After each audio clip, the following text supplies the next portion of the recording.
Bonsoir, chères créatures du Seigneur, notre Dieu, chères créatures de Dieu, car je sais que chacun de nous croit en Dieu.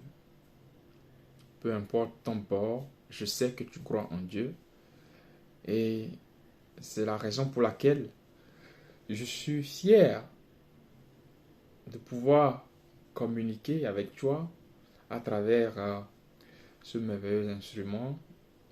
Et par la grâce de Dieu, nous allons l'utiliser pour la gloire du Seigneur. Car la Bible nous dit que tout ce que tu fais ou tout ce que vous faites, faites-le pour la gloire du Seigneur, notre Dieu.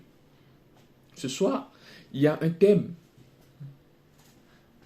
qui m'a marqué et quand je faisais la méditation et j'ai voulu qu'on partage cela. En réalité, il s'agit donc de notre corps, de notre chair en réalité. En plus que le corps, de notre chair. Parce que la chair,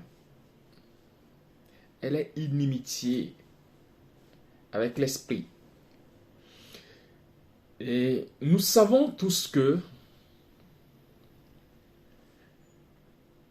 quand deux objets, je ne parlerai même pas d'objets, je parlerai de personnes. Quand deux personnes n'ont pas le même objectif, il est très difficile qu'ils marchent de pair, qu'ils aillent ensemble. C'est la même chose qui se passe avec donc la chair et l'esprit. La raison pour laquelle je m'en vais parler de ce sujet, c'est que dans l'ensemble, chacun se dit qu'il croit en Dieu. Ou chacun dit qu'il croit en Dieu. Pas qu'il il se dit, mais il croit en Dieu. Ou il dit, bon voilà, je crois en Dieu. Cependant, beaucoup ne connaissent pas le Dieu en qui ils croient. C'est là le nœud du problème. Donc tout commence là-bas. En quel Dieu croyons-nous? Et donc nous allons voir que à travers quelques versets que nous allons essayer de lire, si le temps nous le permet, nous verrons que le Dieu que nous adorons, le Dieu que nous disons, en qui nous disons donc croire, ce Dieu-là ne vit pas dans les plaisirs de la chair. Ce Dieu-là n'accepte pas la chair et ses désirs. Parce que la Bible dit que celui qui vit dans la chair, il n'a point connu Dieu. Ça voudrait dire que le Dieu qu'il dit adorer, en qui il dit croire, ce n'est pas le Dieu d'Israël, le Dieu d'Abraham, d'Isaac et de Jacob, le Dieu bon, le Dieu juste, le seul juste. Mais c'est certainement un autre Dieu qu'il ne connaît pas, mais qui, lui, continue par lui prendre donc des taxes. Parce que Satan, en réalité, c'est ce qu'il fait.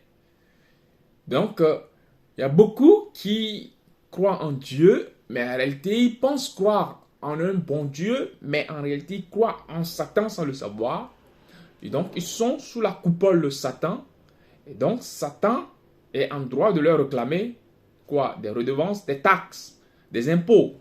Tout comme l'État réclame donc à ses citoyens, aux administrés, donc des taxes.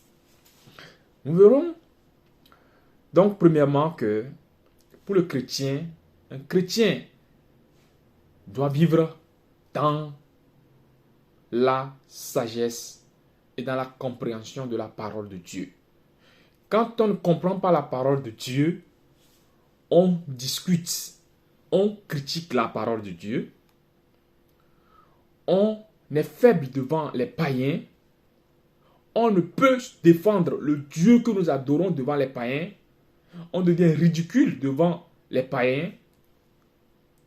Et ceux-ci sont donc amenés à ne pas nous suivre. Parce que nous sommes la cause pour laquelle beaucoup dans le monde préfèrent rester comme ils sont. Ceux qui n'ont pas compris la parole de Dieu ne veulent pas du tout en entendre parler. Nous sommes une partie de la raison pour laquelle beaucoup ont décidé de ne pas suivre Christ pour les chrétiens. Et pour ceux qui sont païens, c'est-à-dire qui ne croient pas en Dieu, ou qui croient en Dieu mais qui disent ne pas pratiquer, comment peut-on croire en Dieu si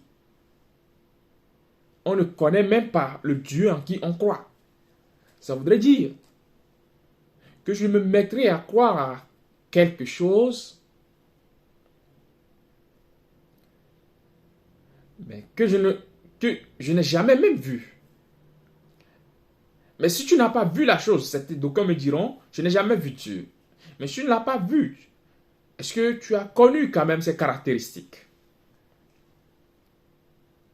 Mais une chose et l'autre. Est-ce que nous connaissons les caractéristiques de notre Dieu, le Dieu que nous adorons, le Dieu en qui nous disons croire? Premièrement, la crucifixion de notre chair est importante. Il est important que le chrétien crucifie la chair. Secondo, nous devons conquérir nos affections, c'est-à-dire les affections de la chair. Et tierceau, nous devons confirmer notre vie chrétienne dans l'esprit, en marchant dans l'esprit de Dieu. Allons-y voir Galates 5, le verset 24. Par la grâce de Dieu, je lis. Désolé, j'ai la version, une autre version. Je vais prendre la version lu second. Donc, nous allons voir Galates 5, le verset 24. Galates 5, le verset 24 nous dit ceci. Ceux qui sont à Jésus ont crucifié la chair avec ses passions et ses désirs.